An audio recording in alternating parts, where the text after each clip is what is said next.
syllogize, right? But changes is composed, God is not composed, therefore God does not what? Change. Well, it's like that second case we saw in the second figure, right? Every A is B, and no C is what? B, right? Mm-hmm. Except the universal term, you have God, a singular, right? Because you can always turn it around, right? If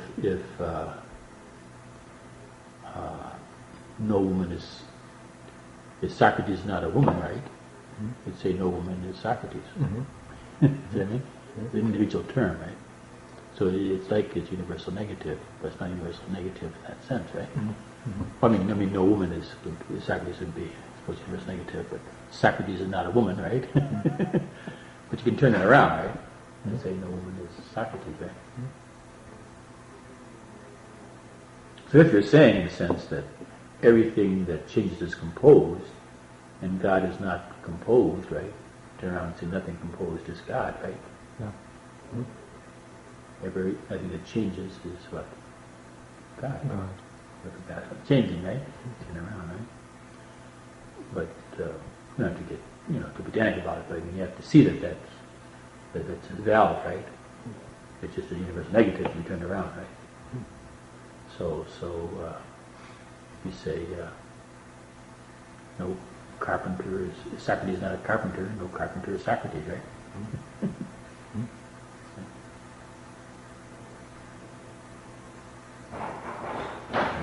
And you can say, right? You say Berquist is not a major league ball player or something. No major league ball player is Berquist, right? No problem, right? Berquist is not a dog. No dog is Berquist. Right? So it has a convertibility, universal negative, although it's not a universal negative in one way of stating it, right? Say Berquist is not a dog, it's not a universal negative statement, it's about a singular, right?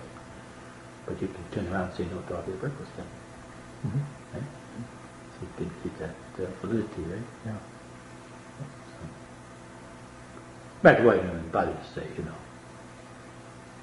when Socrates is saying, when he's syllogizing that the harmony of the body, the soul is not the harmony of the body, right? He takes three things that are said of one and denied of the other, right? And one is that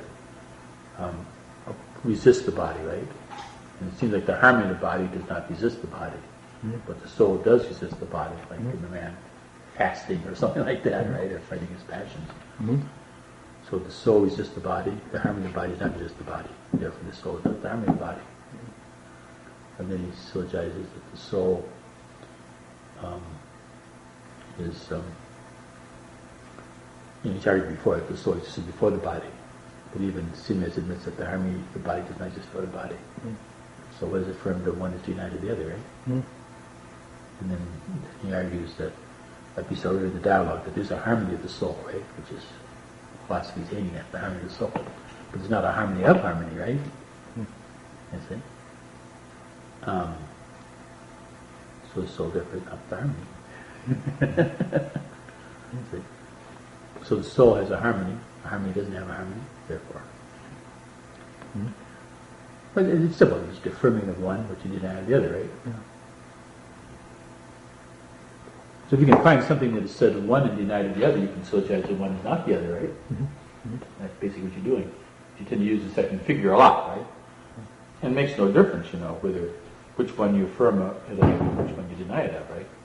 Just as long as you affirm it of one and deny it of the other. Okay? Yeah. So those two forms are true. No A is B, and every C is B, and reverse. Yeah? And in a lot of cases, it doesn't make any difference, which some you can do either way, but so I have to just find something.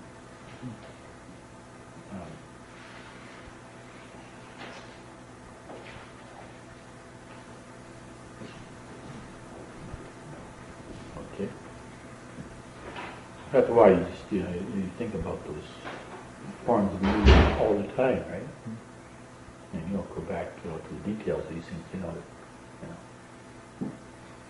Get too negative, you can't get syllogize, you got too particular you can't, right? And the ones in between are not too important, because in the mixed forms there you always end up with a particular conclusion, right? And it's just the four universal ones, the two in the first figure, one affirmative, one negative, and there's two negatives. That's it. You use again and again, right? You use the third figure much. I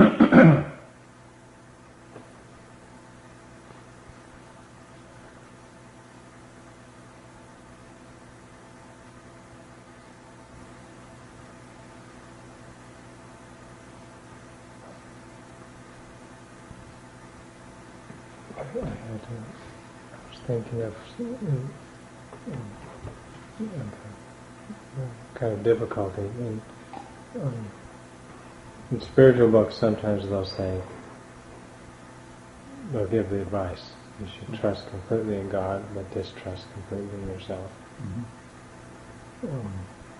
And it seems like you have to make some kind of distinctions, because you would say, if I trust completely in God and don't trust at all in myself, then God wants everyone to be saved. But some people aren't saved. So the reason they weren't saved was from themselves. So then it wasn't, can't say it's all on God so we can trust completely in God. We have to say, but we also have to, if I said I distrust completely in myself, that is, I'm trusting that I will reject grace, then I won't have any hope. So it seems like that advice isn't really something you can do. See the difficulty? Yeah, you got to be careful the way you state that.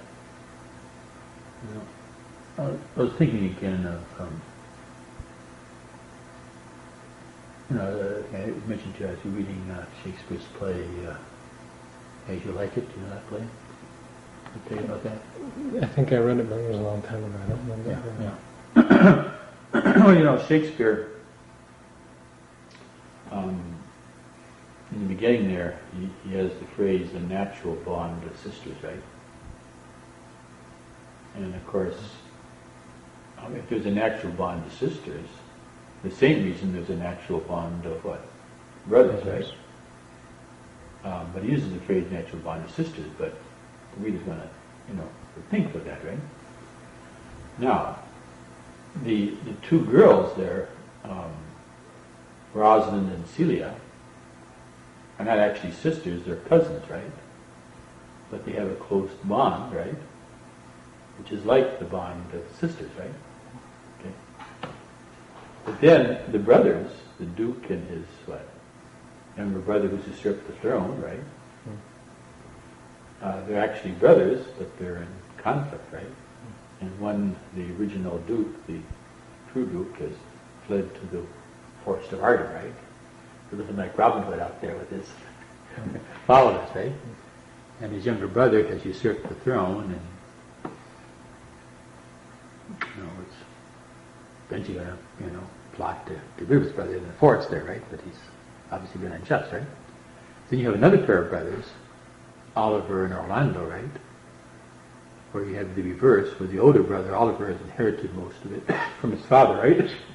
He's not providing it all for his younger brother, right? His education and that sort, right?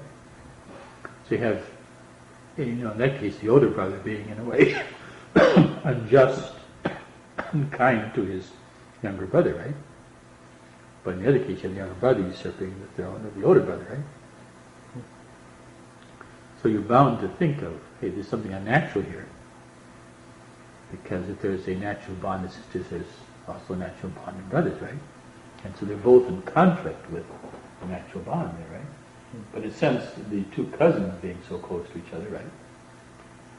And that's why the Duke allowed his niece to stay, because they're so close, right? The one that's in company, although eventually he's going to banish the niece because he gets jealous of her, right? And banish her to, when she go out in the forest again, right? But in a sense, the fact that they are as close as sisters is kind of a showing up, even more so the conflict of the brothers, right? because the bond of two cousins is not by nature as strong as that of two brothers. Okay. Well, eventually, one of the brothers ends up in the forest, and eventually, both brothers, right? Eventually, it's reconciliation in the forest, right? But the forest is kind of symbolic of what nature. And it's very clear because the Duke, when you first meet the Duke in the forest there, and they get used to it, hath not old custom made this, or, pleasing them, painted pomp, and they kind of liken themselves in existence, in the woods. It's really kind of beautiful the way he sets the, in one line, just captures perfectly, that feeling of being out there, probably laid down, and you're kind of out of existence. But he says, in this our life exempt from public haunt, he says, finds tongues in trees, books in running brooks, sermons in stone, and good in everything. The idea that nature there is the measure of what's good and bad, right? And something bad with this, unkindness, and more than unkindness, right? Of brother for brother, right? Okay. So they're eventually reconciled in the forest, right? The two pairs of brothers, right? And eventually Orlando is going to marry Rosna at the end of the play, and Oliver, his older brother, is going to marry Cecilia, the other cousin, right? And the usurping Duke, he meets a monk in the forest, right? And he gives up the world and goes off to repent in the monastery, right? So everybody's reconciled, the Duke is going back to see the stone again, and there's about 4 weddings there, right? And of course, it's something very natural about wedding too, right? But you get thinking about that, and going back to the fact that our Lord, when He chose the first apostles, they're the ones that are closest to Him, Peter and James and John, right? Peter and Andrew are brothers, right? And James and John are brothers, right?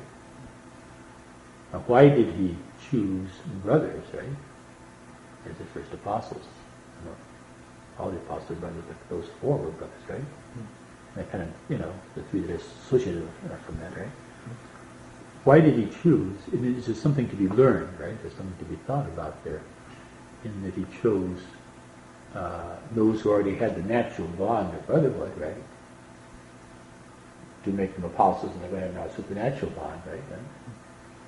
But why does He choose those who already have a natural bond before He gives them the supernatural bond, you might say? Why is that? Well, the minimum is to show there's a harmony, right, between the natural bond of brothers and supernatural bond, right? Maybe more than that it's not only compatible, but that the natural bond of brothers in some way disposes, right, the supernatural bond, which is kind of clearly, in this remarkable family there, the prayers we see it come from, right?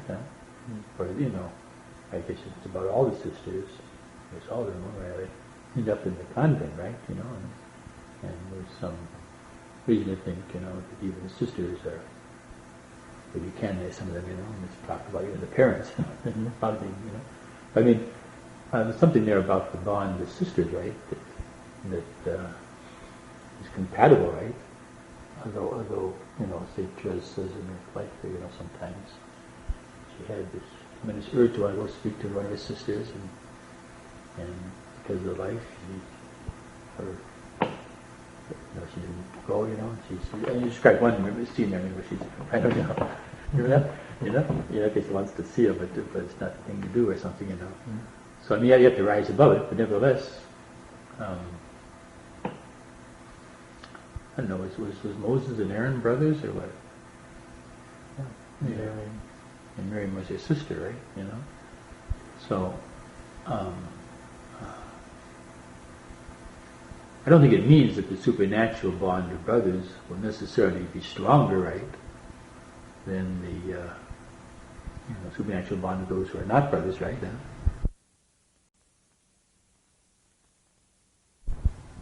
Atheist, right? And there's an article in there, a very interesting article about, faith, with faith is necessary and so on. And Thomas, when he reasons that, he will point out that it's natural for man, right?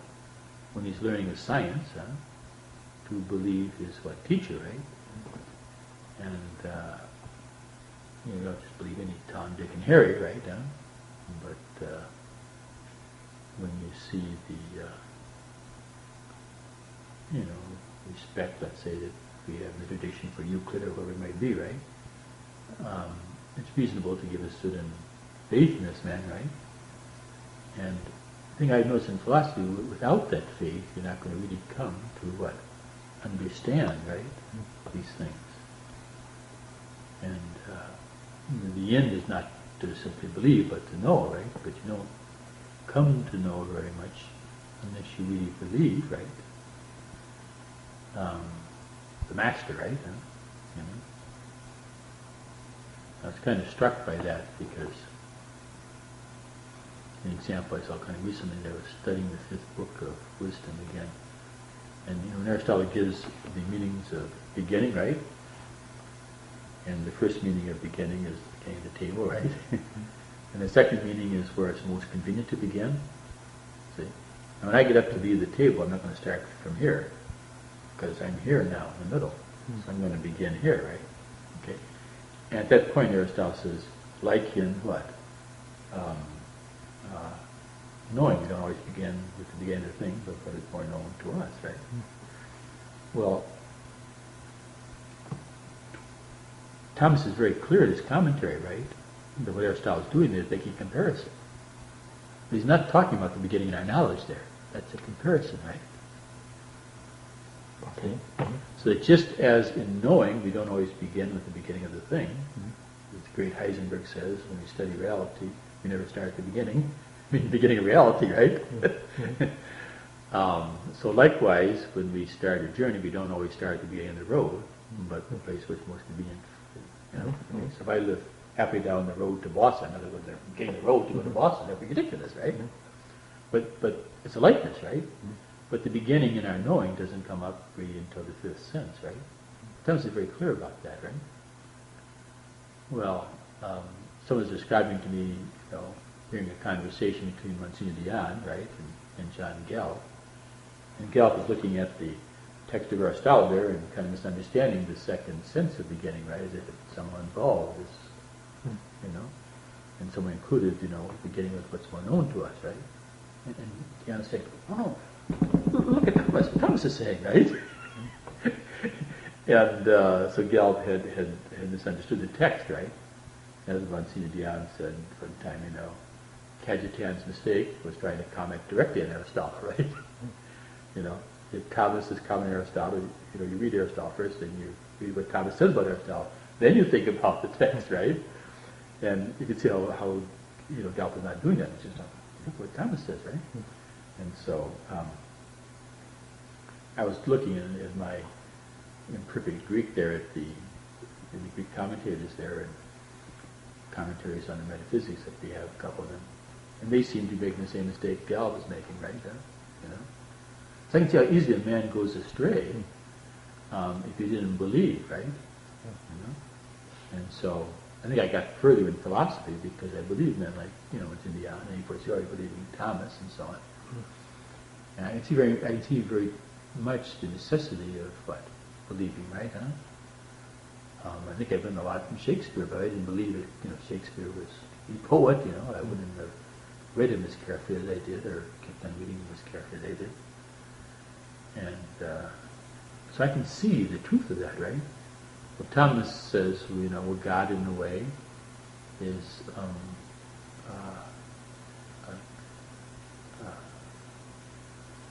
doing something similar, right? When he requires faith, right? For the vision, right? But this is something in harmony with the nature of man to believe before he knows, right? And if that's true, even the things that we're capable of knowing by our natural powers, right? We can't get very far in knowing those things that we're capable of knowing, right? Naturally, without belief, right? A fortiori, how can we come to the most perfect knowledge without belief, right? That's kind of interesting the way he's proceeding it, right? Because he's saying this is, he's reasoning in a sense of what's natural to man to what is what? Supernatural, right? Huh? Just like when he talks about the sacraments and how God uses something sensible, right, to lead us to something understandable and something spiritual, right? But this is in harmony with the nature of man, right? And you see this, in philosophy and everywhere else. You have to start with the sensible and lead somebody from the sensible to the things that are not able to be sensed, right? And God's doing the same thing there in the sacraments when he has a sensible sign of an invisible reality, in grace, So in a way, I mean, you know how like in a monastery or something like that, we call each other brother or sister or something of this sort, I mean, those words come from nature, right? And just like, they say, if you had a bad father, human father, right? And people who've had a bad human father, it's hard for them to see the Our Father, right? But if you see what a human father should be, and see it very much in Teresa of Lisieux, I think, because she's a very good father, right, and a very good respect for father, and even the father, is sick later on. There's a human concern as well as spiritual concern for him. But then you see her, meditating the Our Father, like they would say, and just meditating the word Our Father. She hadn't gotten beyond that. And she stopped at that. How sweet it is to call him Father. But I mean, it's very compatible with her attitude towards your own human father, right? Or vice versa, if you had a human father that was a scoundrel or a wastrel or whatever it might be, or in no way concerned for you, it would not be as easy for you to be devoted to God as your father in a somewhat different sense, obviously, right?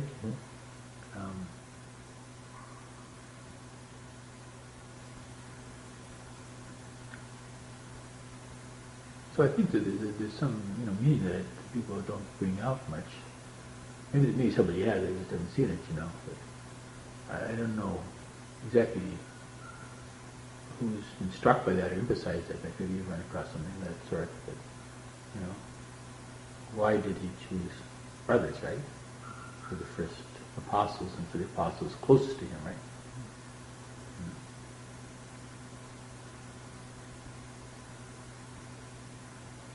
Maybe there's significance even, in the fact that he does associate James and John with him, but then just Peter rather than Andrew, right? So that isn't always the brothers, right?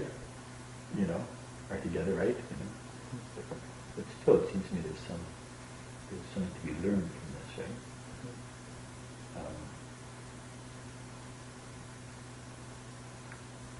So you might make, I don't know, we're making kind of an induction here, right? Taking the way Thomas talks about the sacraments being sensible, the way he talks about the necessity of belief, right? But he argues in a sense from the human, right? That this had to be done in a way on the supernatural level, right? Okay. It's natural for a man to be done from the sensible, right, to the material, even in philosophy, right? We have to reason from motion to the onward move, right? And so God is doing the same thing with the sacraments, right?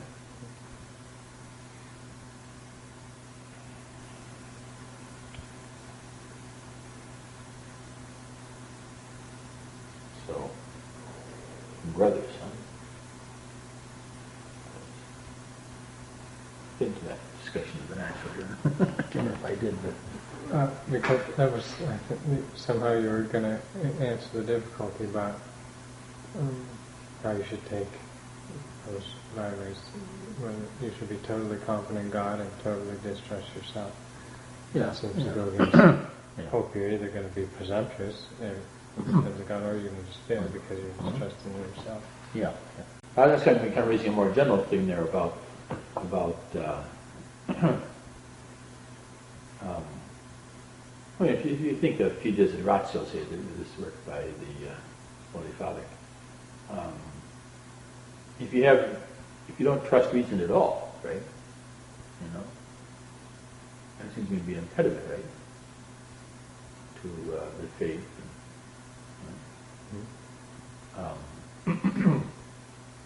What is Saint Paul has that phrase, the Latin words, you know, Sequium rationabile, right? Reasonable service of faith, right? Be prepared.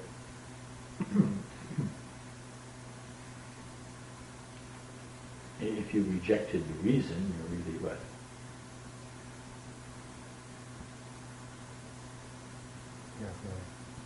Based on faith, right?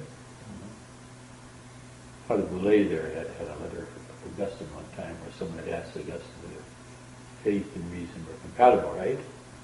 Augustine said, well, we're capable of faith because we have reason. So, you know?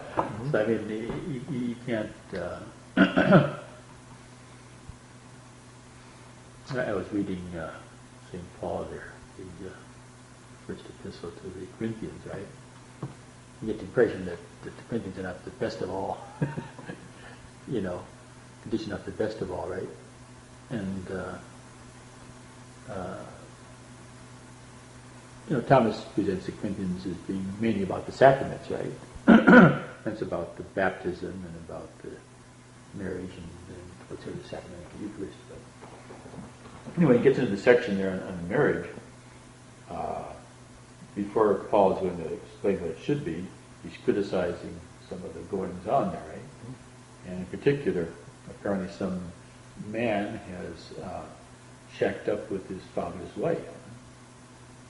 And this is terrible, right? And St. Paul is saying, even the pagans, this is, you know, terrible, and you should not be tolerating this, right? That they may exile this man, or, you know, ostracize him, or, you know. And he goes into a lot of these things that they have regard to this, right? Partly their pride, because they're better than this man, obviously. But big deal, I mean, you're better than this man, right? Even the pagans know this is awful. Because I could help but think, I mean, neither St. Paul nor Thomas, for that matter, mention Oedipus the king, right? You know? But I mean, you know, this is horrible to the Greeks, right? That a man should, even unknowingly, right, you know, sleep with his mother, right? And so, I mean, St. Paul is criticizing them for something that natural reason would tell you is terrible, right? You know, so.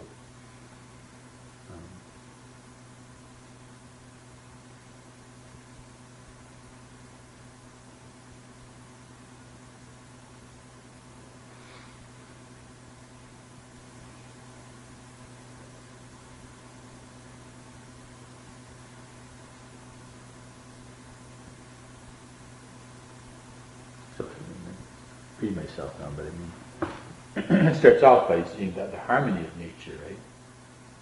With grace, we can never be in conflict, right? But then how one can dispose for the other, right?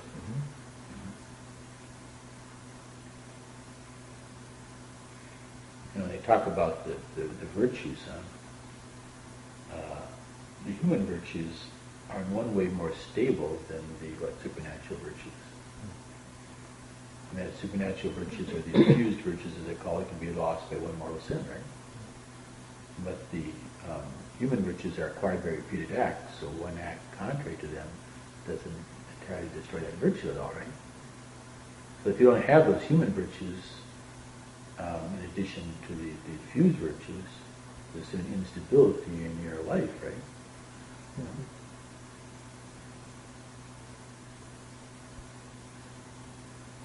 I mean, where's the one epistles where St. Paul says something about, you know, that you know, man doesn't take care of his family is worse than the pagans, right? You know. Yeah.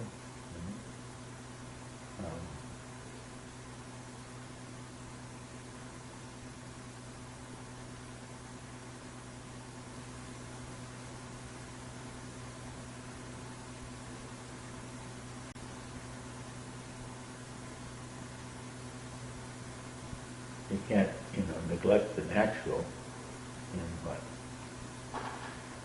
Pursuing the supernatural, right? You can't mix up the two, right? And but you have to see that there's a certain harmony of the two, and one can help the other in a way, right?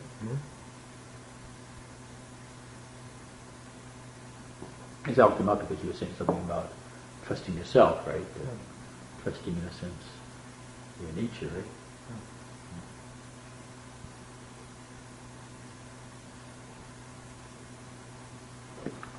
The old definition, I could bring off this, but the old definition of theology is belief seeking understanding, right? That's very much in harmony with the idea that of wonder being natural to us, right?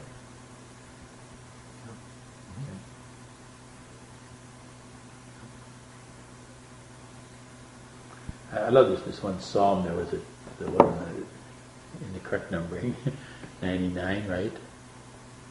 It begins. I usually teach the kids now a little because that was a nice one for them. Sing joyfully to the Lord, all your lands. Serve the Lord with gladness. Come before him with joyful song. Know that the Lord is God. He made us. His we are. His people of flock with hymns. Well, notice the first part there. It's always saying you're being joyful saint, right? Serve the Lord with gladness. That God will obey his commandments. But then it says, know that the Lord is God. He made us. His we are. That's exactly right. Thomas divides theology in the Summa Conjunctivas. God is himself. God is a maker. God is the end in his divine providence, right? So in a sense he's saying, Duane, say to me in particular, right? Read the Summa Conjunctivas and the Summa Theologia, but Summa Conjunctivas, it's even more precisely that distinction, And know that the Lord is God, right? That's book one of the Summa Conjunctivas. He made us, his we are, right? That's the second book. The flock he guides, right? That's the third book, right? Free, totally legit. Take and read the Summa Conjunctivas and same with, And it goes on in the translation that I learned the psalm in. Enter his gates with thanksgiving, his courts with praise, right? Well, you're not looking for commendation for having done his will or for knowing him as God and the beginning and end of all things. You're giving thanks for God that you would have what? Been able to do that, right? His help, right? But the way the psalm translation I have it, enter his gates with thanksgiving, his courts with praise. Thanksgiving is kind of a transition from what? The more selfish, shall we say, prayer of asking, right? For which you have to ask for things, you're taught to ask for things to the Our Father, right? But thanksgiving is a little more, I wouldn't say altruistic, but it's a little more, you're not seeking something new, but it's a condition of seeking something new that you think what you received, right? But when you thank somebody, you're not asking for something more, right? Then you go to praising God, then you seem to be wholly but outside of yourself, right? Just praising his excellence, right? So thanksgiving is kind of the term, right? So the way the psalm says it, enter his gates with thanksgiving, his courts with praise. You go through the gate to get to the court, right? So by thanksgiving you come, right? And I think that's the way heaven will be, right? You'll be doing the will of God, and it won't be a problem to do the will of God, but you'll be knowing him, right, as himself and as the beginning and end of all things. But then you just naturally go to the next thing, which is to thank him for all this, right? And then finally you forget about, God, what he's done for you, but just God in himself, right? And you just be praising him, and you forget yourself completely. Read it.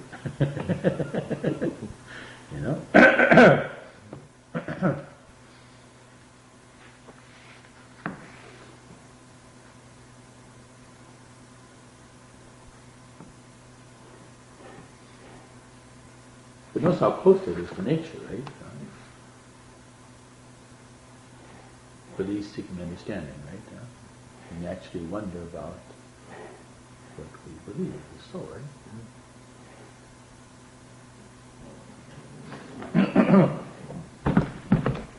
Because, and she'd always be there in the front of the tabernacle on that side, and she'd be taking care of the flowers on the altar and so on. So she died finally, so she was quite good up on years. And Monsignor Dulac, who I had for 1 or 2 courses when I was at the College of St. Thomas, he died. He was about 81, I think. So that's a pretty good age, I guess, but anyway. And then Mr. Rice there, who I met when I was going off to Rome, he died, so I just be stuck in his wake on the way home, so a number of these. So, just remember them a little bit. Okay.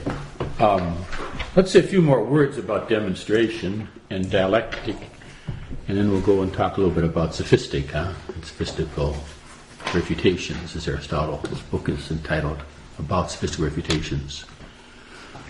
You get into the first book of the Posterior Analytics, which is the book on demonstration, and the effect of demonstration, which is episteme, or reason out knowledge.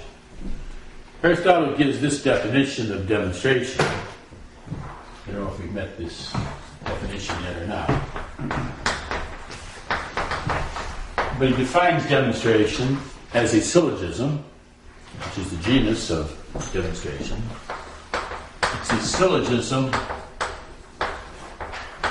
making us know the cause. Okay? And that of which it is the cause.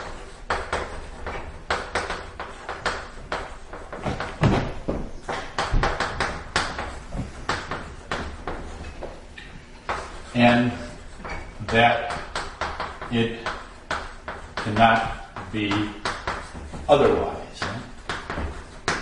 Okay? So it's a syllogism making us know the cause, and that of which it is the cause, and that it can't be otherwise. So you're seeing a necessary connection there between the cause and the effect.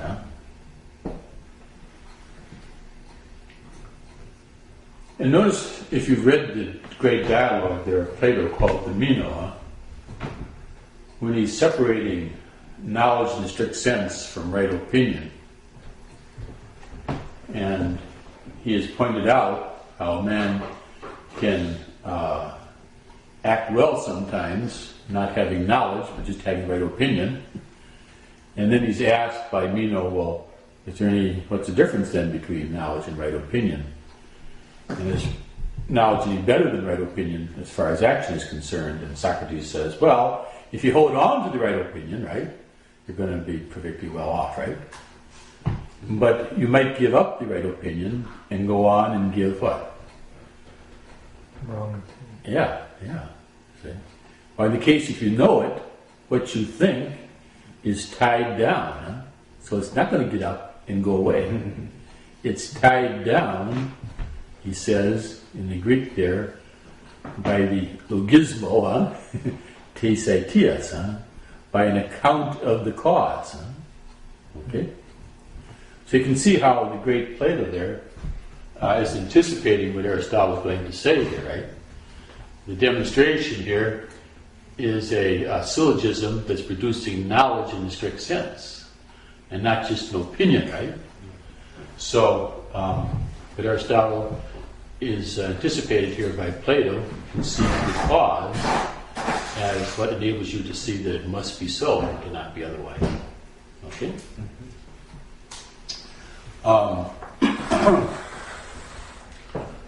You see that also in the great dialogue called the Phaedo, right? Because in the Phaedo, Socrates is reasoning that the human soul is immortal. And Cebes thinks that some of the arguments are good but not necessary, right? And he's kind of pressuring Socrates to come up with an argument that is altogether necessary. And the final argument that Socrates gives seems to satisfy, at least for the time being, Cebes, right? One could examine the argument to see if it really is as necessary as it appears to be. But when Socrates is being pressured to do that, he says, well, you're asking for a lot, right? And then he goes back and recalls his days as a natural philosopher. As if the natural philosopher would most of all know about causes, right? And so why is Socrates going back to his experience as a natural philosopher in order to find a reason why the soul must be, immortal, right? And not just, probable argument that it is. Well, because the natural philosopher most of all seems to know about causes. And he has to know the reason why. He's going to give the reason why the soul must be immortal. It must be in terms of the cause, right? Okay? So there you see in both the Meno and the Phaedo that Plato sees, or Socrates, but maybe Plato more, sees a connection between being sure about something, right? And something being necessary and what? Cause. Do you see that? Okay. And sometimes, I'll touch upon this to students, and I'll say, you can give many reasons for something, right? Because I think I might have said last time, what is the best reason you can give for a statement? Say. And they go, oh. Well, you could say the best reason for a statement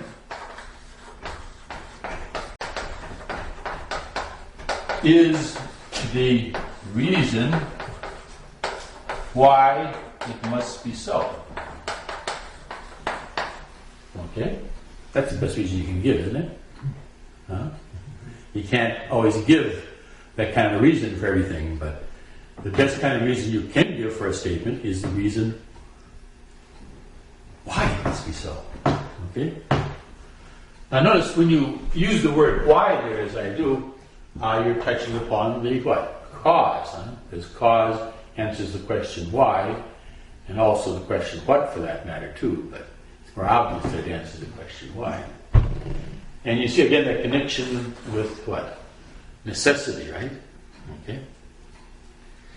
So in geometry, when straight lines intersect, these opposite angles will be what? Equal. And these two for the same reason. Now I say to students, what's the reason for saying those angles will be equal, right? Well, they look equal, well. But that's not the best reason you can give, right? Okay? Well, Euclid says they're equal. Well, that's a reason, but is that the best reason you can give? What if you measured these two and they're equal, right? Well, that'd be reason to think that they're equal, right? Would that tell you universally that they're always equal because this particular one is equal, right? Well, let's measure a few more. Okay.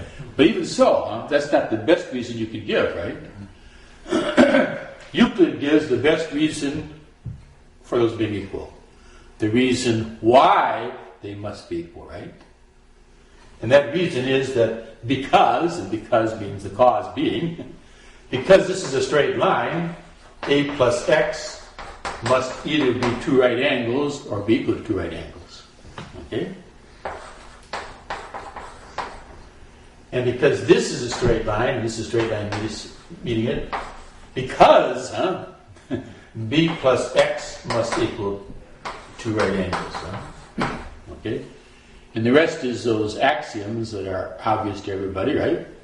Quantities equal to the same equal to each other. And quantities, if equal such subtraction equals to results are equal, right? But notice the basic reason why comes from the fact that these lines are straight, right? Because this is a straight line meeting a straight line, because of that, these two angles have got to be either two right angles or equal to two right angles. Okay? That's something you see earlier in personal geometry. So that's the best reason you can give. The reason why it must be so. So demonstration is that kind of a syllogism that makes known the cause, right? And that of which it is a cause, it cannot be otherwise. So in this demonstration, Euclid makes known the cause. The lines intersecting is the cause of there being angles, right? But the straightness of the lines is the cause of the angles being what? Equal, right? Okay? So you see the cause, the straightness of the lines, that of which is the cause, the equality of these angles, and that it cannot be what? Otherwise. It's impossible for it to be otherwise. Okay? So you're the man from Missouri there, right? Missouri got to show it to me, right? Well, this comes to that word to show. Now, you've really shown that, right? Okay.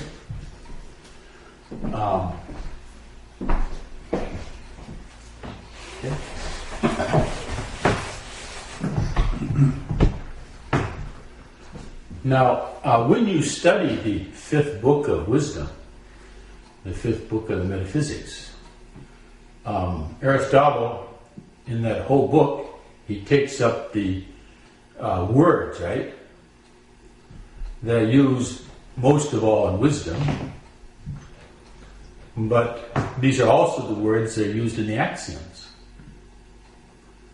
And these are also the words that, to some extent, are used everywhere. Okay? And the first group of words he takes up are words that pertain to cause in some way. And so he takes up the word beginning, the word cause, the word element, and I'll meet them again in the very first sentence of the philosophy of nature. The word nature, right? And these are all in some way names of causes, but he attaches to them the word necessary. Okay? And Thomas says he attaches the word necessary to the words for cause, because a cause is that to which something else necessarily follows. Just like it necessarily follows upon those lines being straight, that those angles will be equal, right? It follows necessarily upon a number being 2, that it's half of 4 and a third of 6, and the other things follow necessarily. So you see there's an intimate connection between cause and what? Necessary, right? And so sometimes we define, as I've defined it here, as Aristotle did, demonstration there, with emphasis upon making known the cause. But sometimes we say that a demonstration is a syllogism from premises that are necessarily true, right? And are seen as necessarily true, right? Okay? So there's a connection then between cause and necessarily true, right? And cause and necessary. So those are 2 key words, right? Now later on, when Aristotle is talking about the properties, the words that pertain to the properties of being as being, in the middle he talks about being in one and their parts. But the first word he takes up is perfect, huh? And it's kind of interesting what he does. He explains the 3 basic meanings of perfect, right? And then he distinguishes the sense in which God is said to be perfect and creatures are said to be perfect. But after he gets through with the word perfect, then he takes up 3 words that are related to perfect. Huh?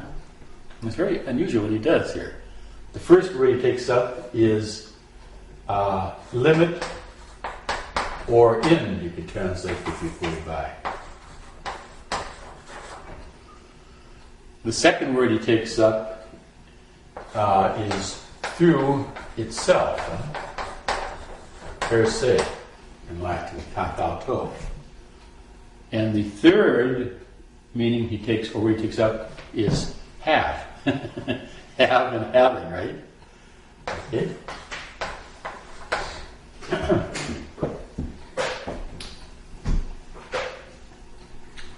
Now, why do I mention all this stuff here? Huh? Mm-hmm. Because we can speak of what? Perfect and all kinds of things, right? A perfect dinner, right? A perfect tragedy, a perfect chair, a perfect argument, right? This is a perfect argument, right? Huh? Okay. Now, you say, why is the demonstration the perfect argument? Well, because of 2 things. Because the conclusion follows necessarily from the premises, and because the premises themselves are necessarily true.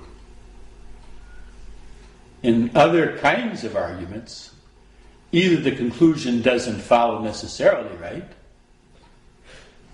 Or the premises are not necessarily true, right? In some cases, maybe both, right? Okay, so they fall away from the perfection of demonstration. Huh? So demonstration, in a way, is to measure all other arguments. And you can see how they kind of have sometimes something of demonstration, like the dialectical syllogism. The conclusion follows necessarily, but the premises are not necessarily true, right? So the conclusion is only probable, right? But in this most perfect argument, both the form and the matter, you might say, are perfect, right? What more could you ask in an argument, as far as the form is concerned, than that the conclusion should follow necessarily from the premises? What more could you demand of the premises?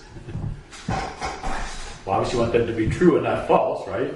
And that they be necessarily true, right? Seen as necessarily true, right? Okay.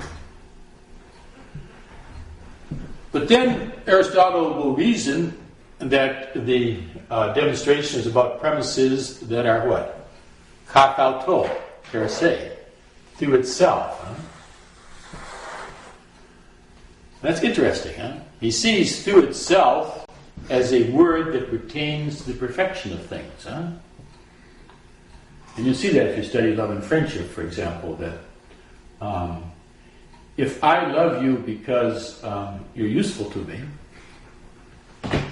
or I love you even because you please me, right? I'm not loving you to yourself, right? Not loving you for what you are in yourself, right? But in the highest and the best and the most perfect kind of friendship, I love you through yourself, huh? Not through what you do for me. Okay? You may do a lot for me, but that's not the primary basis in the highest friendship for my loving you, right? Okay?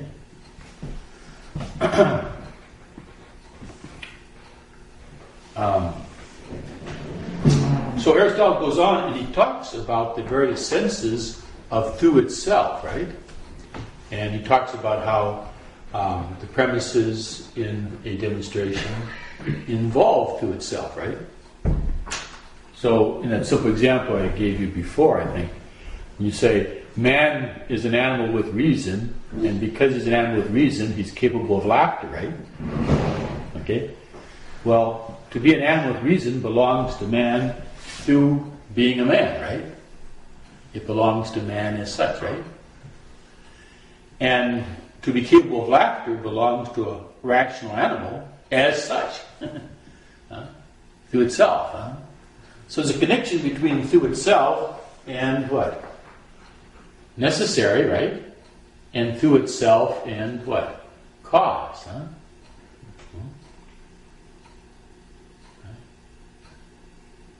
The reason you say 2 is what? Half of 4. Take a very simple example. But why is 2 half of 4? It just happens to be half of 4? Like a triangle happens to be green? Huh? No. 2 is half of 4 because it is 2, right? Okay? Then you have the word cause, right?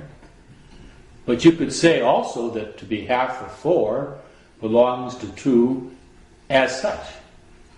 Or it belongs to 2 through itself. Huh? What does that mean? It belongs to 2 through being 2, right? Okay? But it doesn't belong to what? A triangle because it is a triangle to be green, right? Does it? It doesn't belong to a triangle through being a triangle that it be green, right?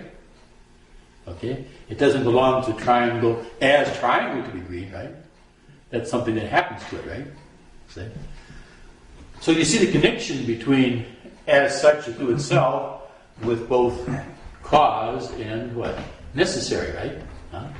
It's necessary for 2 to be what? Half of 4, right? Huh? And that's tied up with the fact that 2 as 2 is half of 4. 2 through being 2 is half of 4, right? But it isn't necessary that triangle be green because it's not green through being a triangle. It's not as triangle is green, right? That's something accidental that happens. Yeah. So could it be said truly then that through itself or as such would be another way, expressed in another way by its very nature, to say that instead of saying through itself or it is by. Yeah, you could say it. Yeah, ultimately by its What it nature. is. Yeah. But Aristotle will, in the Postulationalistics, distinguish four senses of through itself, right? In one sense, the first sense is when what is in the definition of a thing is said of that thing, right? Okay? So square as such is equilateral, or square as such is a quadrilateral, right? Okay? And then what belongs to something like a property, right? Those are the two basic ones, huh? Okay? There's another sense of through itself, which in Greek, is more idiomatic than ours. It means by yourself, right? So if you're in your room by yourself, you're cop out toe, right? By yourself, right? Okay? And then sometimes you apply it to the other causes. They move in the end, too. Yeah. Maybe I missed something. You mentioned that Aristotle, I guess in the Postulated Analytics, makes a distinction between necessary and the as such in the through itself. Yeah, but they're connected. They're connected, yeah. Yeah, right. Yeah. Okay. Yeah. So then, while we can say it is necessary that 2 is a number, Yeah. it is also necessary that 2 is half of 4. Yeah. Yeah. Even though you could also say 2 through itself is half of 4. Yeah, yeah. Okay, so it's But two different senses of through itself, right? Okay? When you're talking about the property, you're talking about the definition of some part of it, right? Okay. So, now Aristotle takes up this phrase, if you want to call it that, through itself, both in the 5th book of Wisdom and in the 1st book of the Postulationalistics, huh? It's relevant to both, right? He takes it up in the 5th book of Wisdom because it's something that follows or is connected with the word perfect, right? He takes it up in the Postulationalistics because it's connected with necessary, right? Okay? But as I say, if you realize that demonstration is the perfect argument, right?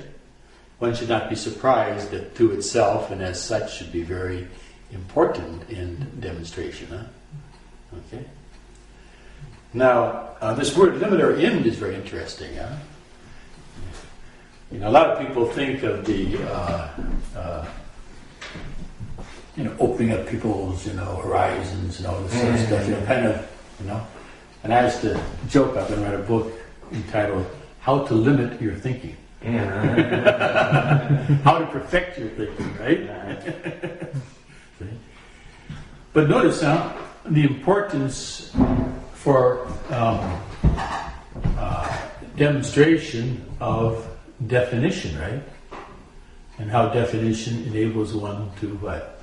Have certitude, right? To see something as being necessarily so, right? Okay? Now, one of the meanings of limit is definition. If you look at the Latin word definition, it comes from Latin word finis, meaning what? End or limit, Okay?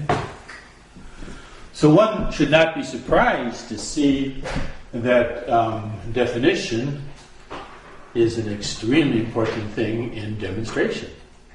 In fact, the middle term of a demonstration would tend to be a what?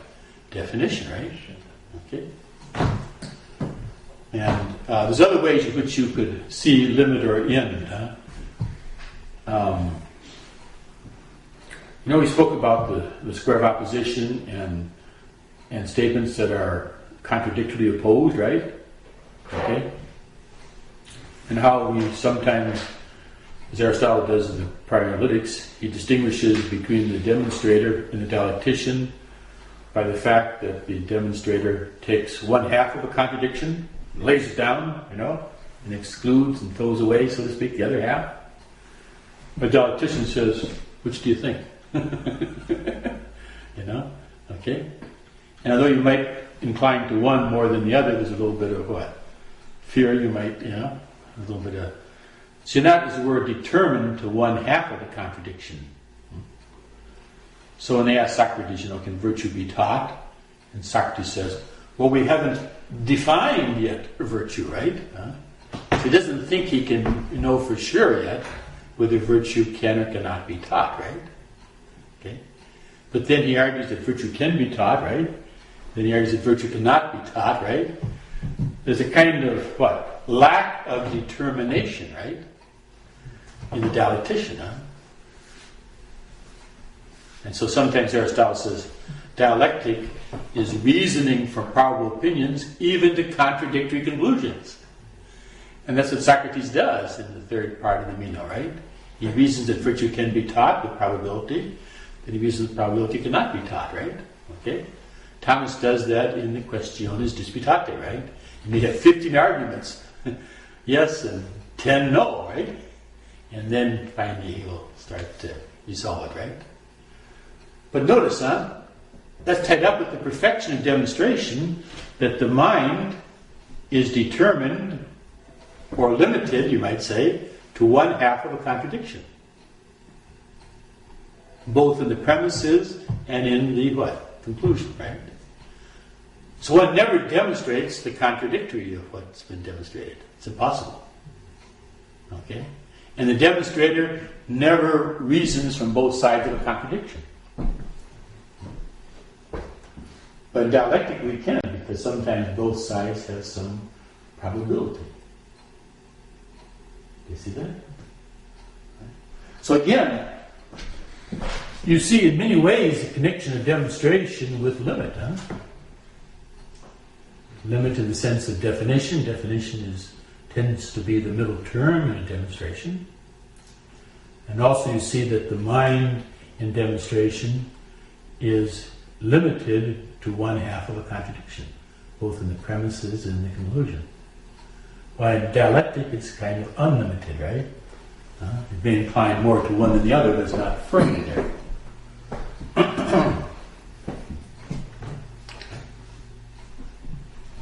So in demonstration you have the truth, right?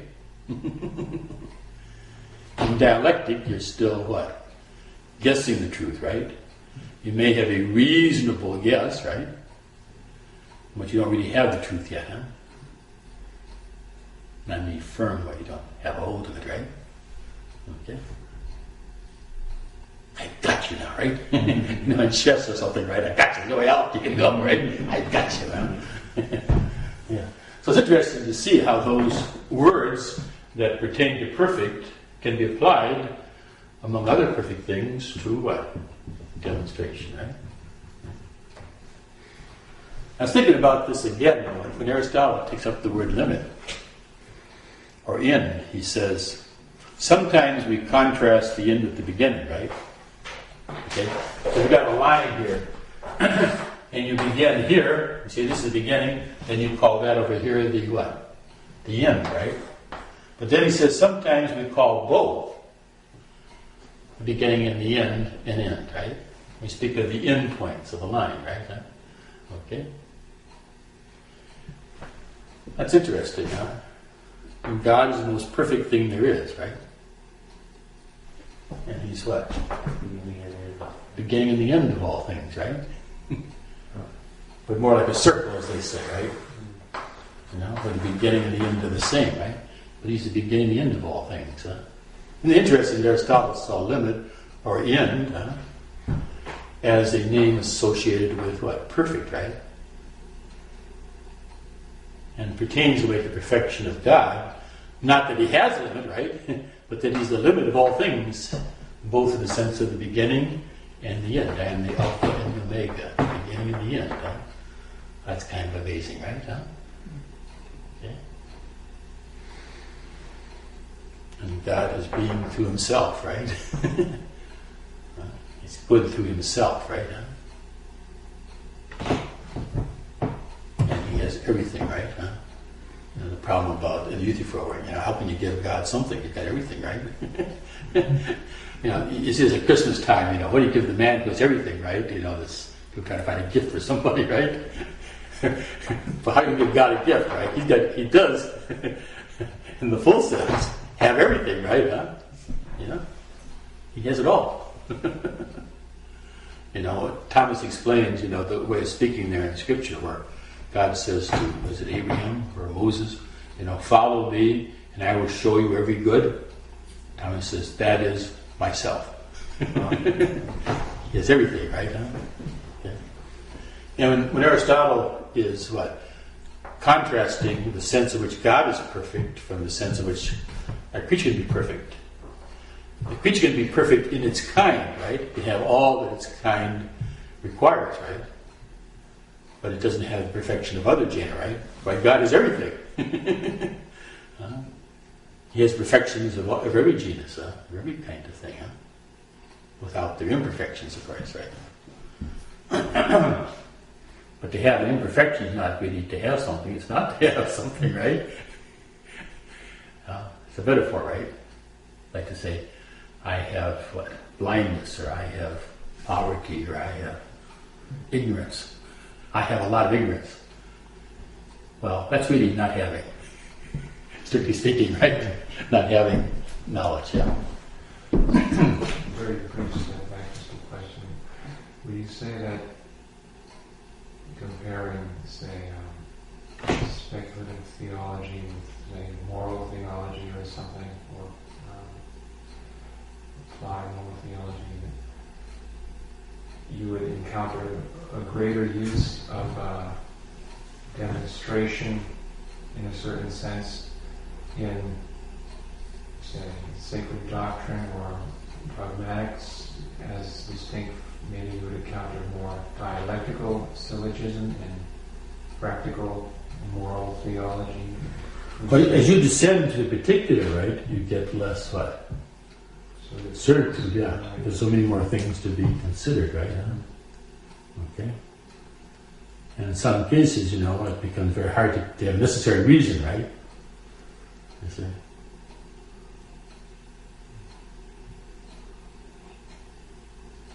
How many bites of steaks I have? When have I had 2 bites? See? It's hard to give a precise reason there, right? Okay. Because you think, like the moral manuals and things like that, probable opinions about such and such, very probable. Yeah. There's a difference, say, if you look at the Summa, the Secunda Secundia, the Summa Theologia, right? It gives you, the common principles there in ethics, right? In moral theology, but you have to go to maybe St. Alphonsus Liguori, right, to get the proper ones and more particular ones, right?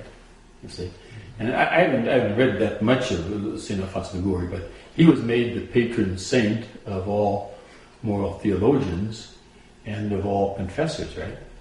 Okay, and why was that, right? Because he's descending more to the particular, and sometimes I consult him on certain sins, right? And you can see maybe that if you were a confessor, you might have to have something more particular than the Summa Theologia or even the Secundae Secundae, right? Okay. Maybe the Secunda Secundae is much larger than, probably larger than the rest of the Summa together almost, right? You see, because you have to descend to particular, right, to perfect these things. Okay. Now, let me mention something else that comes up in the first book of the Postulates.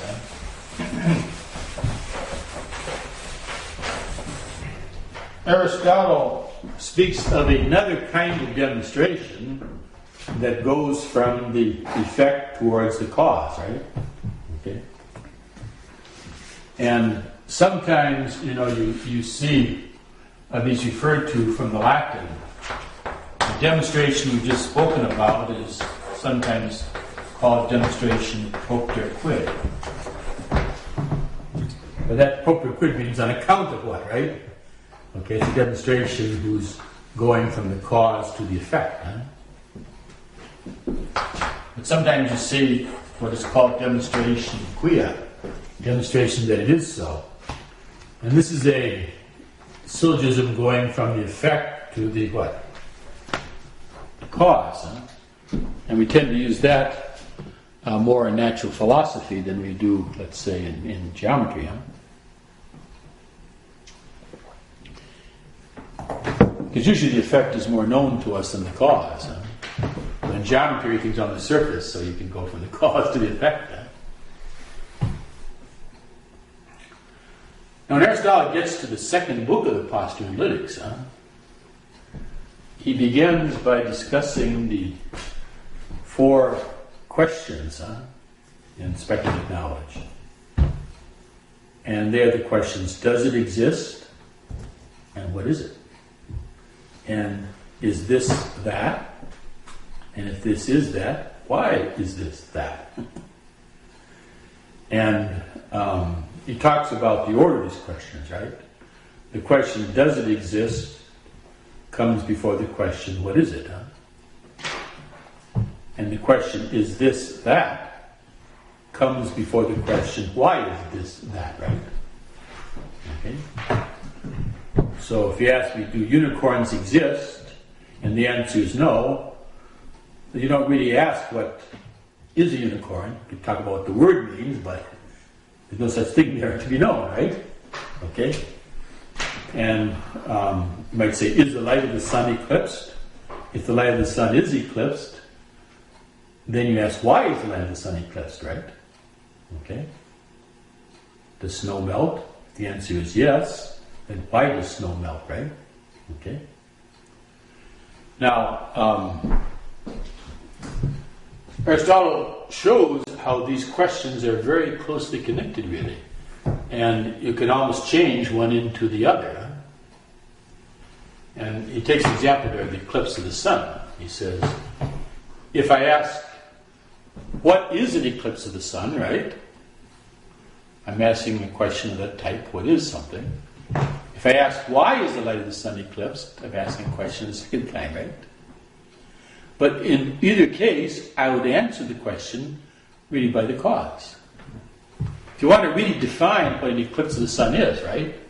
You'd have to say it's a cutting off of the light of the sun by the moon coming between the sun and the earth. But if you ask, why is the light of the sun being eclipsed in the middle of the day?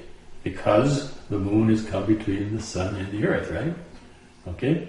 So he points out that the questions what and why are both answered by the cause. And, you ask me, what is a sacrament, right? Okay, I say, well, a sacrament is an outward sign instituted by Christ to give grace, right? I'm giving really the causes of sacrament, aren't I? Instituted by Christ, the Maker, to give grace, the end or purpose. These are different kinds of causes, Outward, that's the matter of the sacrament, the sensible matter. Sign, the words and so on, right? Okay? Twinkle, twinkle, little star, how I wonder what you are, right? But you want to know what the star is made out of, right? And so on. And those are the causes of the star, right? Okay? So, at the very beginning of natural philosophy, Aristotle referred to understanding, meaning understanding what, and knowing why, right? And how they're both answered by knowing beginnings and causes and elements, right? Okay? And to some extent, you can say that second book of the Posture Analytics is kind of the centerpiece of logic, because logic is the tool of the man who wonders. Wonders is the beginning of philosophy, right? And wonder is a natural desire to know the cause, or you could define it as a natural desire to know what and why. In that reading I gave you from Plato's Theaetetus, right? You have mention of what and why, right? But you see that in the childhood saying, at least our childhood saying, twinkle, twinkle, little star, how I wonder what you are. Okay? Notice that's in trochaic meter, right? The kind of what the unusual, something to wonder about, Like the witches, in Shakespeare. Air is foul and foul is fair. Hover through the fog and filthy air. Twinkle, twinkle, little star, how I wonder. See, it falls in the first syllable. Twinkle, twinkle, little star. But they always cut it short so they get into the accent. So, that's really kind of a key thing, And only Aristotle, when he does logic, talks about those things, right? What the other guys are talking about, What's this for? The stuff that they got, right? One of the University of Minnesota logicians said to one of my professors, Symbolic logic is useless for knowing reality. What are you studying it for? You know? Yeah. It's okay, you wonder about things, right? You wonder what and why, that you're interested in what? Definition and demonstration, right? You want to answer the questions, what and why. Okay? And they're both answered in a way by knowing the cause.